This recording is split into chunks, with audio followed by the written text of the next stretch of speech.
What happens when a woman gets in the way of the Clintons? Our next guest might be the perfect example. In a recent Politico article, a former advisor to President Clinton referred to her as sick and stalker-like with a, quote, obsession over former President Bill Clinton. He's talking about Virginia State Delegate Barbara Comstock, who is now running for Congress. Good morning, Barbara.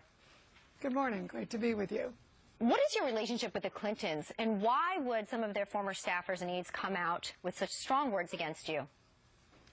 Listen, I worked for Congressman Frank Wolf, who represents a district outside here in Northern Virginia, and it's the district that I'm now running in. And when I was a senior aide to Congressman Wolf, he had tasked me with investigating the wrongful firing of 7 travel office employees who were in the course of our investigation, fully exonerated, and even Democrats apologized to them.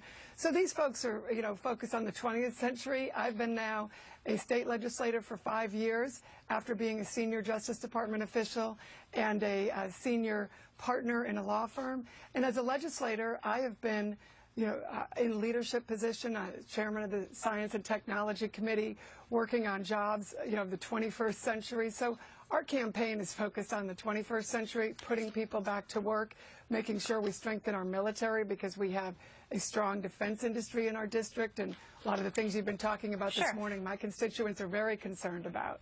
Of course, and I want to ask you how concerned you are, though. I mean, right now as a congressional candidate, it would matter more to have a target on your back from the Clintons, who many see as quite powerful when it comes to politics. So do you even think that they're going to pull back these efforts to perhaps deny you the opportunity to take the seat?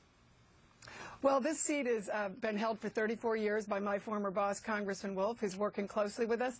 I don't worry about those kind of attacks and assaults. What I really worry about are the assaults on our economy by this administration, that lackadaisical attitude about foreign affairs that you were just discussing with the president, and really being able to go in and get to work on solving the problems of, getting our economy going again. Just earlier this month, Terry McAuliffe, who's now our Democrat governor in Virginia, he signed my research and development tax credit bill, praising it, saying that this was the kind of bill that would help us, put people back to work, innovation. Sure. So these are the things that I'm focused on that bring people together, not the divisive politics of the past. So you've got a Democrat there supporting you, supporting your research and what you're putting forward. But then why, from so long ago, are the Clintons set on calling you a stalker? Their people are calling you stalker. They're calling you someone who's obsessed with Bill Clinton. Why would someone who used to work for them still attack you now? Why is this relevant today?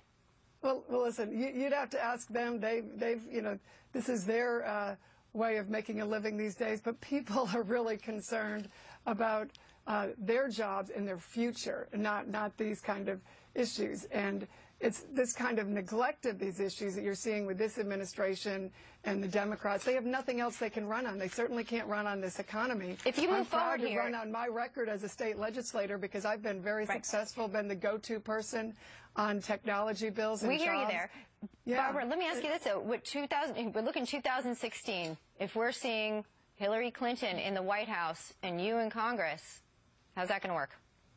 Well, I've learned a long time ago not to predict the future on elections. I'm running in this election and running on the issues that my constituents care about and the things that I hear every day as I go out to county fairs and to our 4th of July events.